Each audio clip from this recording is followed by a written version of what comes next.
Ay, mija, abuelita's on her way and I still need to shop for the party. No worries. Let's order through Instacart. ¿Insta qué? Sí, Emma. We can order groceries and more online and get everything delivered in as fast as an hour. Everything for dinner? Carne, tortillas, limas, plátanos. Claro. Anything else? Just make sure the plátanos are ripe. Get groceries delivered same day with Instacart so you have more time for family. Visit instacart.com or download the app to get free delivery on your first 3 orders. Offer valid for a limited time. Minimum order $10. Additional terms apply. Wendy's Coffee House, KCMO Talk Radio. Okay, someone asked me, what is Wendy's Coffee House? Did I say a podcast? Did I say a radio show? No, I said it's wake up and smell the coffee. That's what Wendy's Coffee House means. Wake up and smell the coffee. What we see here is just a tiny, tiny fraction. Our impression of the world is so minuscule. It's really difficult to get a grip on the bigger picture. But in order to function at a healthy level, the goal is to see beyond that tiny, minuscule impression, expand awareness, and take a look at all of the wonder that we are surrounded by every day. From massive, incredible, unexplainable, earth-shattering events on a world scale that may have to do with people changing, growing, causing disruption, or it could be an environmental issue, such as a hurricane, multiple hurricanes, tsunamis, volcanoes, all sorts of upheaval. And just in time for Election Day, an asteroid heading right toward us, according to NASA. Now, this asteroid is supposed to be about the size 6.5 feet and poses no threat to Earth. If it were to enter the atmosphere, it's supposed to be able to disintegrate because it's so small. All right? Asteroid 2018 VP1. Very important. Not VIP, but VP. Anyway, so this is another anomaly that 2020 is throwing at us because the pandemic is a big one. Now, if there weren't enough crises going on everywhere, then there are the personal crises that sometimes take precedence. And a lot of people right now are dealing with going back to school and whether to homeschool, whether to even go into work if you have to pick up some extra whatever you might have left behind at the office, going out and about. Some people don't find that risky at all, and others are a lot more cautious. Wherever you stand on that, there is a whole different element that comes into play when a relative gets sick. My mom recently had Rocky Mountain spotted fever. Now, I've heard about that. I've heard more about Lyme's disease and how that can have very devastating long-term impact when you get that. And the tick-borne illnesses are nothing to take lightly. The one that my mom had was Rocky Mountain spotted fever with the potential to be fatal. Causes some after effects that do go away, but they gradually fade. So it's actually on the scale of having that a little better than Lyme's disease. But it was also extremely scary because within a few days, she went from being highly functional and alert and active to staying in bed and not getting up. And the red flag was when one of her granddaughters, great-granddaughter, saw her on a video chat and her eyes were half open. And she actually had no clue of what her outward appearance looked like. She thought she was just normal, maybe a little tired. But she had no idea that her eyes were only half open. She felt like, and from then on, she was trying to open her eyes more all the way, and they still only opened halfway. Well, that was a sign. And so my husband and I and our 2 dogs went ASAP. And just, I knew something, this is not normal. And I didn't want to take any chance she wasn't going to wake up after spending a couple of days completely out of it. And then having a disorientation and confusion along with that. So we actually didn't find out that this is what it was. We had tests run, and since it was over the 4th of July holiday, had to wait for that to happen. Probably a good thing we did, because with all the COVID going on, they may have done some more extensive testing trying to rule that out before they were able to rule this in, and this is a little more subtle. So the tests that happened were really important in the order that it happened.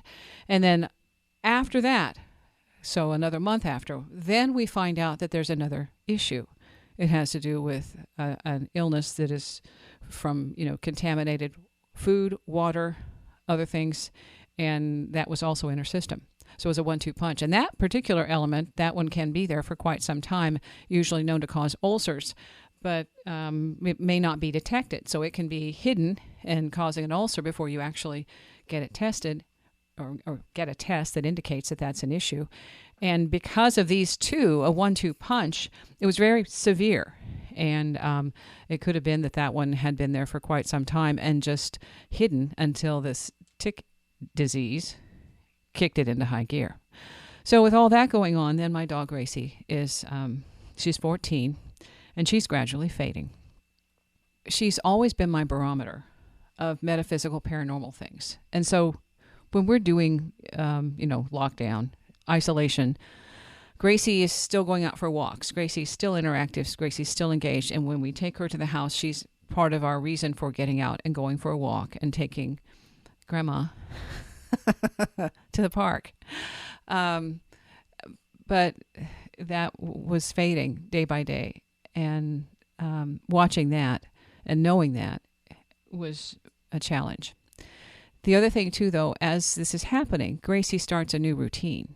And the routine is that I have a mirror as we're doing, and this is in the home space, as we're doing the show from home where I'm doing my job. She comes into the room in the morning and looks at me in the mirror. And I can see her. And it's a game. So I greet her in the mirror, and she looks at me. And the very last couple of days, she went directly to the mirror. Not to me. She knows I'm here. It's our game. Directly to the mirror and looked at me. And I finally connected a dot or two that she was seeing me in two places. And I can see her in two places. She was seeing the me, this physical body me, and my reflection. And we had contact. There's an experience I had when I was meditating that really changed my life and my view of what we are as physical beings. It's relaxed on the bed, laying down, and focusing on clearing my mind and just becoming a blank slate, getting everything out of the way and calming and quieting. And I have a different sense. All of a sudden, I'm up on the ceiling, below the ceiling, just looking down at the body on the bed. Not only do I see the body on the bed, I see this glowing orange yellow, bright yellow sun type orb, just a ball of fire right there above my body, about 8 to 10 inches above my solar plexus, my stomach. And wow, because the thing I have in that moment is a realization that I can also see while I am that orb, that floating, glowing vessel, and while I'm above, hovering in a body shape near the ceiling. So I'm in three places: mind, body, spirit, consciousness, with awareness. Each of those aspects is fully a part of me. Not in totality, because that's still separate. I'm the three. That consciousness is that other element that actually also is present without being present. That I am multiple. So with this, Gracie has reminded me that even though she does not have a physical form now, and it's really another hit that when I'm doing this particular show, the vet calls, and as I'm talking about her. So I actually had to stop and start again. But that's the way it works. We are connected in ways we have yet to fathom and integrate. And that's what this is about. Consciousness evolving. I'll come back and talk about more of the paranormal element with animals and pets and communication. Wendy's Coffee House, KCMO Talk Radio. Wendy's Coffee House, KCMO Talk Radio. In that last break, I talked about having the experience, the meditation experience. That happened in 1987. And I had a lot of alone time at that point. So it was one of those things where I had time to step back, reassess, reevaluate, and also explore my own identity. And so meditating gave me a way to decompress and to quiet all of that judgmental stuff of I should be doing this, I didn't do that, what happened, where am I going, all of that. It just gave me time to think nothing and be comfortable. So I do know that sometimes, this meditation thing can be, people have an expectation of, it's going to take several hours, it's going to take months, it can take 5 minutes or 2 minutes. All you do is get into a space, sit quietly, silent, shutting out the constant drone, the constant drive, the constant drip of I should be, must be, have to, didn't, all of that stuff goes away. It's just like a reset of going back to center where everything is fresh and clean and the slate is completely, totally open. There's a documentary film in the works about one of the fraternity houses at Lawrence, the KU campus. It's the Sigma Nu house, and it's had a lot of history of the rumors and the gossip about being haunted. And there's a storyline that it's supposed to play out. This is certain elements, these people, these characters are involved, and this is what it's about. So I've been involved in that recently. They did an evaluation of what might be present, what is causing the haunting, and what could they pick up. And I was the psychic, the intuitive, the sensitive, whatever word you want to call it. That's where we get bogged down, is all these darn labels. When somebody told me I was psychic at one point, or called me a psychic, and this is when I wrote the book, Talking to Nightlights, I was so irritated because I thought that it immediately put it in a different category. And at that point, I hadn't considered myself, I didn't fit myself with that label. So, and still, I refer, when I have to label myself, I refer to myself as an intuitive or a channel, because that's what I've also done and learned and focused on doing, and spent significant amount of time getting that one straight. So this part of knowing these things and going into a place to make an assessment is fascinating. It's not something I choose. I just happen to be invited to go along, and I've done a few. But this one, because of all the drama that is there are a lot of assumptions and a lot of projections and a lot of storylines that people have attached without knowing anything. And that's what meditation helps you do. You go back to ground zero and say, quiet. The whole goal is to be silent. And the next goal is to hear the silence. Beyond that, you begin to hear other things, whether they have a voice, a sound, a spark, whatever. It's there. But we can't get to that point until we become quiet and listen to the silence. So you can start with 5 hours, 10 hours, 10 days, 20 days. You can start with 2 minutes. And the only thing you have to do is breathe. And in that short amount of time, you've silenced all of the judgment, all of the what if and why and how and why not, all that stuff. It's gone. That thing of becoming quiet and allowing yourself to expand your awareness, to hear these other things that are around us at all times. Gracie helped me do that. Gracie and I had a telepathic connection. I have that with my pets. It isn't always as loud as I would like it to be. And sometimes I'm not paying attention. It takes me a while, and I feel like, I should have figured this out before. But that's life. So at one point, Gracie, I had somebody come into my house, and there were some things in the house, in each of the rooms, that I needed to find. identify and remove. Gracie took me to each room, and she sat at the door until I removed the particular items. That was our contact. And at that point, I could look at her and say, "Is everything clear?" And she would blink, either once for yes or twice for no. And I don't remember what it is now. And I also asked later, telepathically, why was it just that one time that we had that connection? And the answer was, that was the only time my life was threatened. And she was there to intervene. So there's some very, very powerful things that go on that we may or may not connect. Gracie has also been one who was in tune with the spirit element. And if something was here, and Jack is beginning to do that now too. If something was, we've also had a pet, not a pet, but a raccoon who's becoming a pet because he's a frequent visitor, along with the owls and the possum. She would let me know if a space had extra energy. And my mom's house has extra energy. There's a guy who hangs out there. We've had pictures with him on the orb. He's an orb, and sometimes makes his presence known. One Thanksgiving, we were giving the blessing, and he blinked the lights. And so Gracie was, at that time, more intimidated going into the house because there was a guest, and so it was an active house.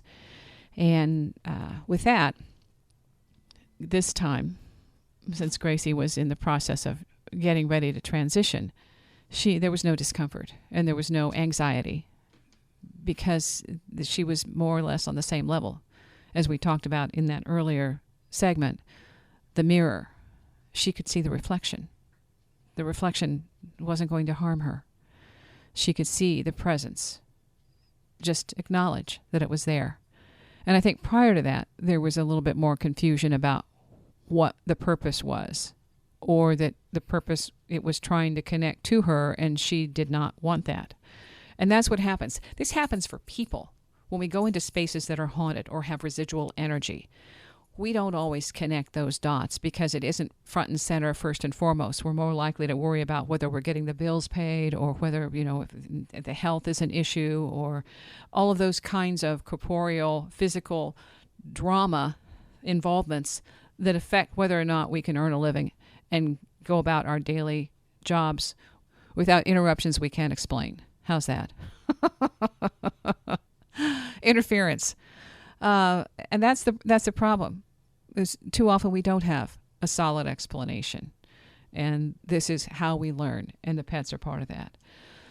So as Gracie is transitioning and giving me clues, she's also saying goodbye to the other pets. And I've watched this as well with Chloe, my cat, as they made their goodbyes. And Chloe did the same thing. They each seemed to look directly at each other, and then everybody kind of walks off and goes their separate ways.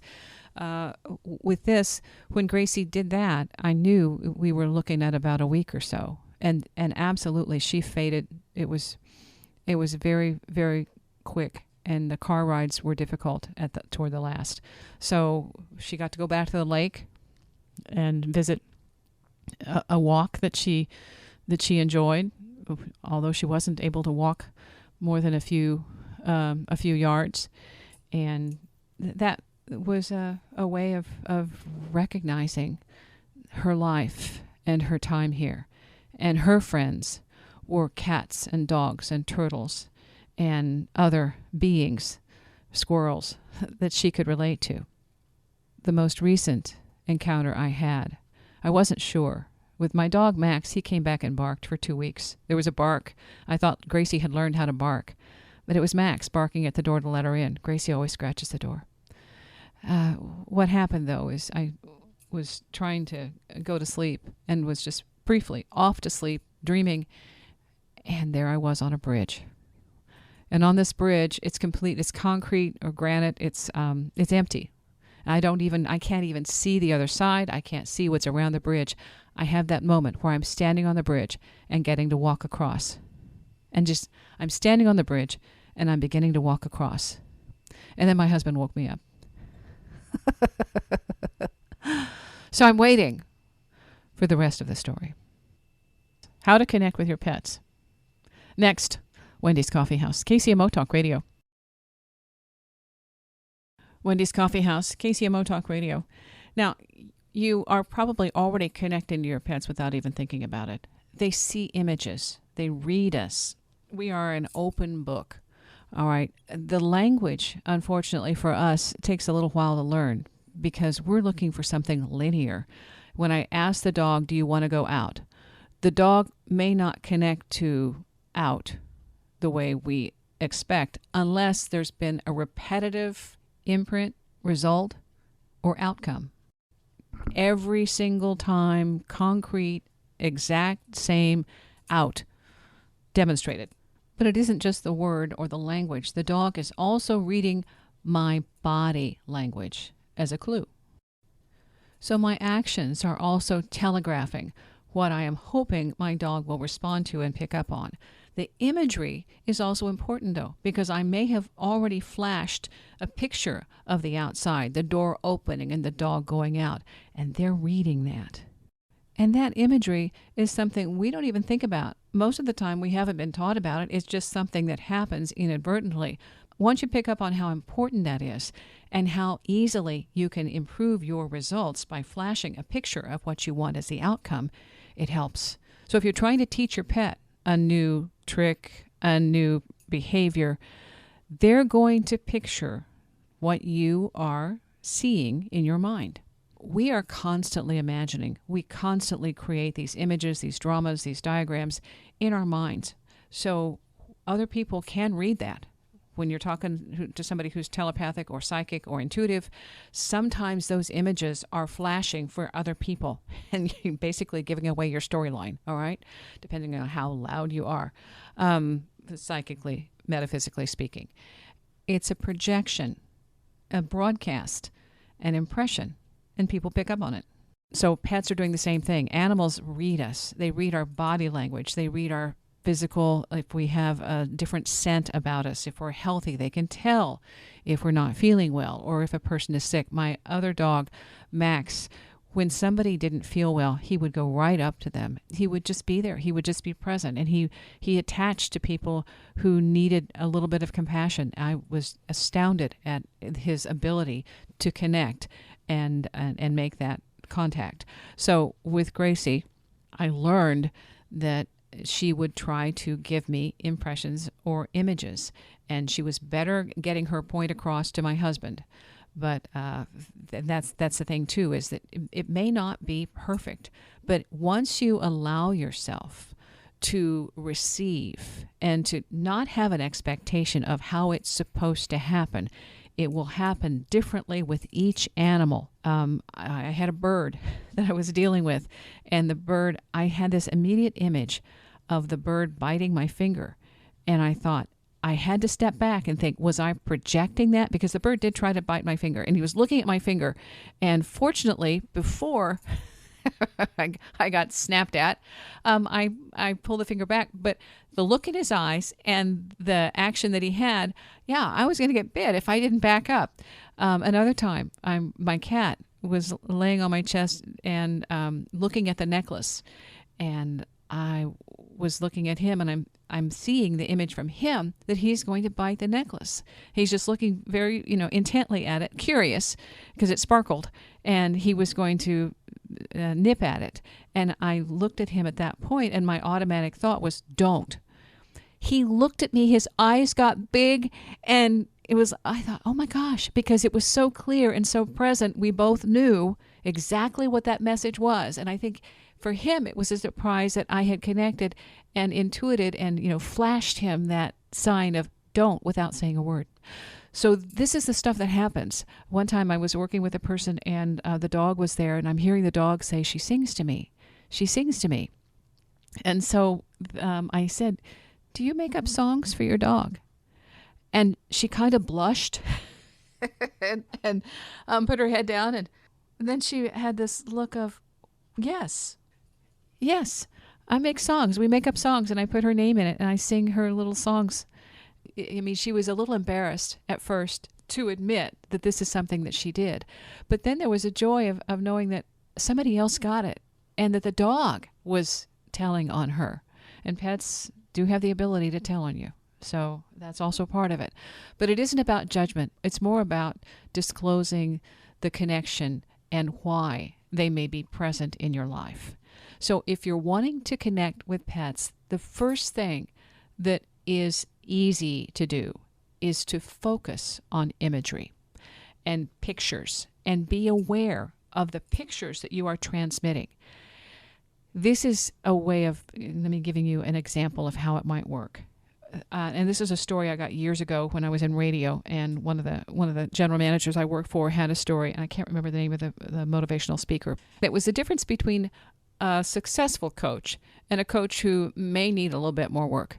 Because what the coach did was tell the kicker, the coach who needs work, you're kicking it wrong. Don't do this. Quit it. You keep messing up, and just very negative, very counterproductive in telling the guy everything he was doing wrong. So you think the guy didn't know he was doing something wrong? He needed a different approach to help him create a better outcome.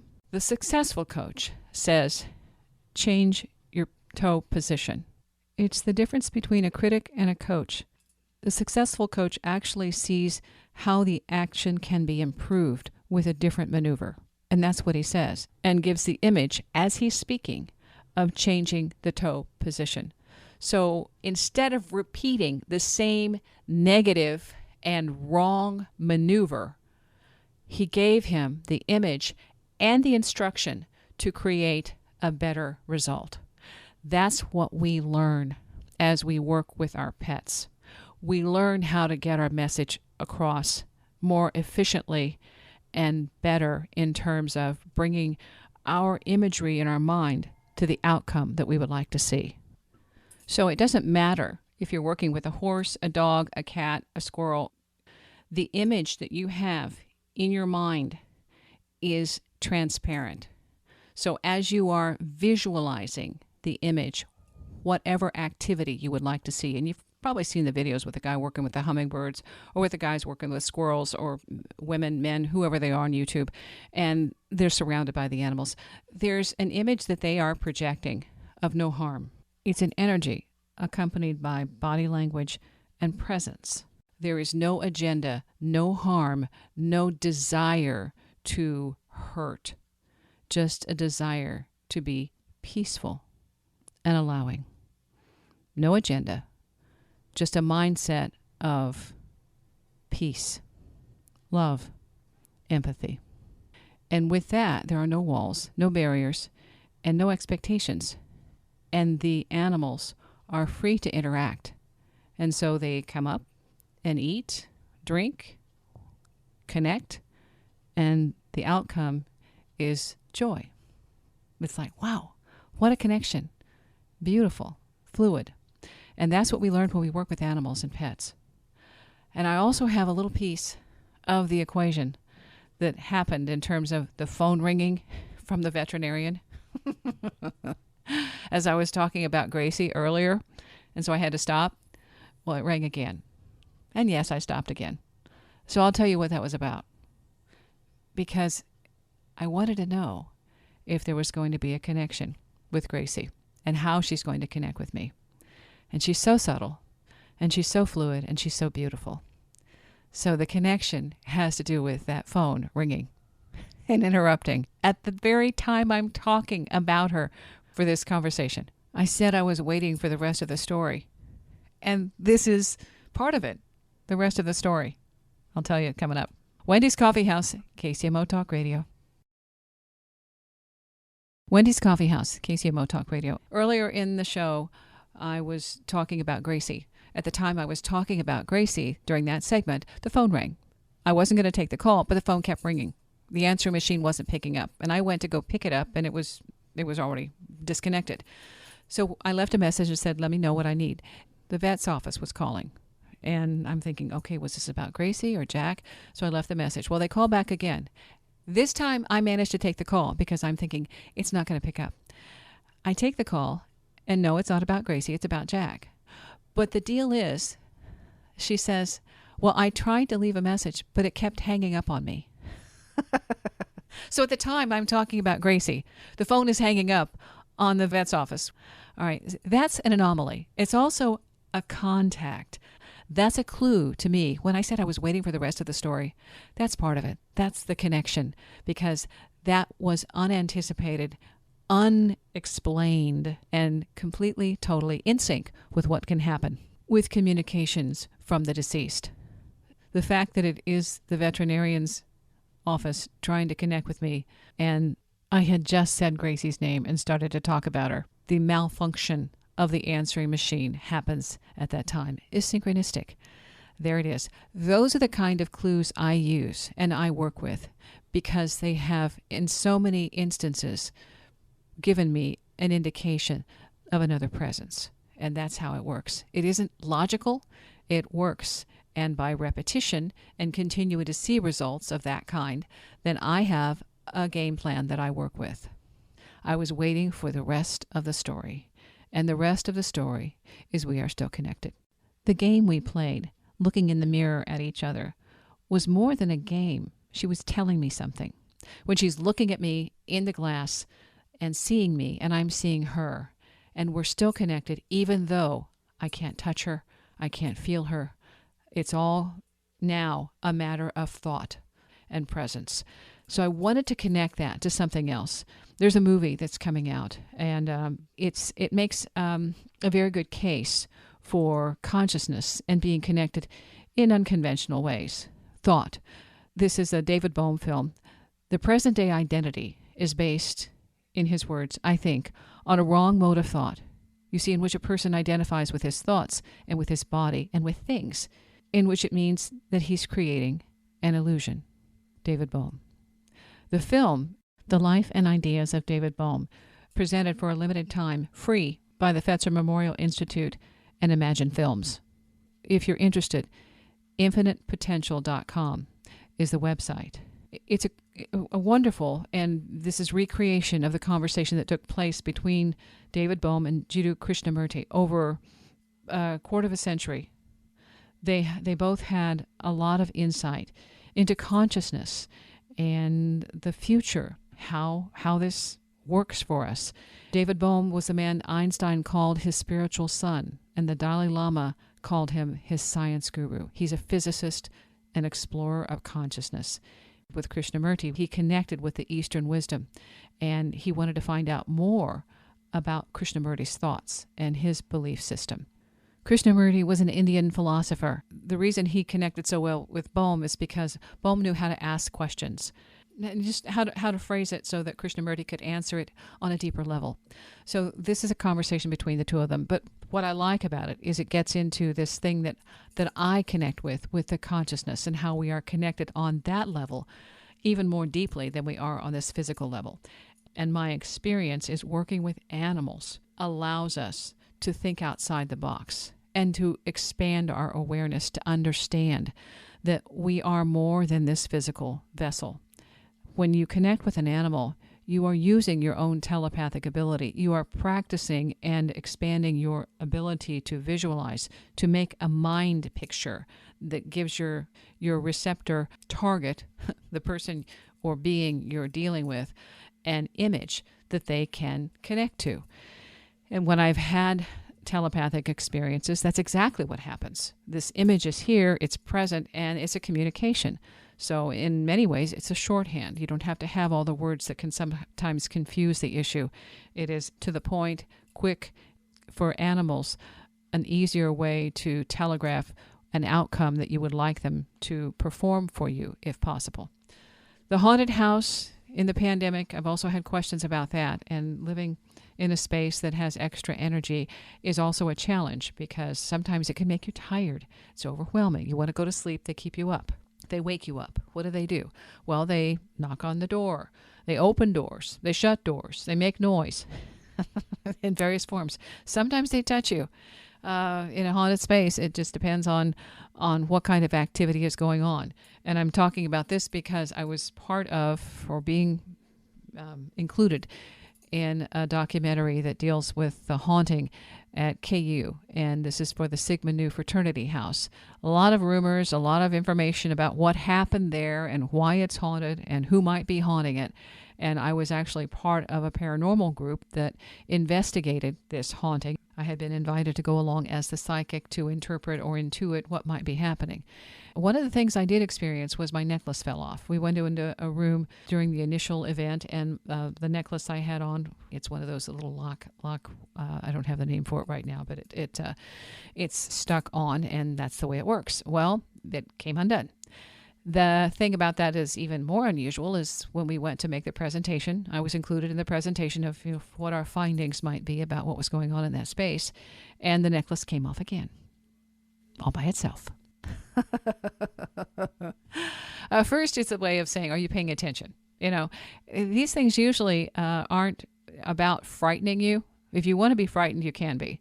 But it's more about, are you paying attention? What is it that you're really interested in? You can scare yourself silly, but you can also go and learn that there's more going on here than what we connect to in the physical plane, on the physical plane. And once you understand that, you have the ability to transcend your own limitations, your illusions, and the mental blocks. That's what it's about. And connecting with pets is one of the first steps to expanding the awareness that we can connect without words to other beings in our space. And it's definitely worth it because pets give you feedback. Karen Anderson's book, The Amazing Afterlife of Animals, has a story where she talks about seeing an image, a picture of a pet, and she looked at the photo and heard the dog say, nervous, nervous, nervous. So she asked the dog's person what that might relate to.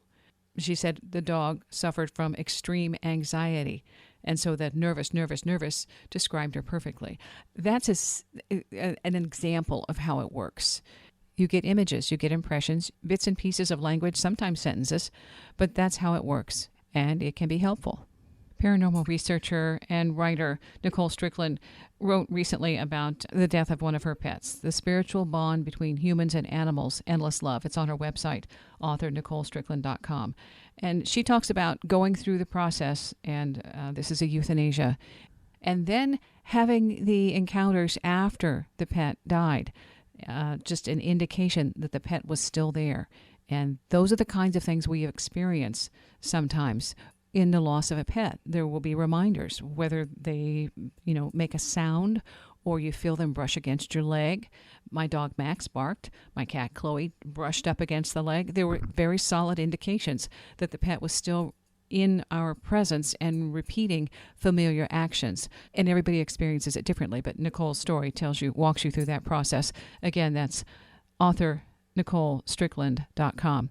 And then the book, The Amazing Afterlife of Animals, is Messages and Signs from Our Pets on the Other Side by Karen Anderson, a bestseller on Amazon. Interestingly enough, Nicole's story, the name of her pet, cat, was Max.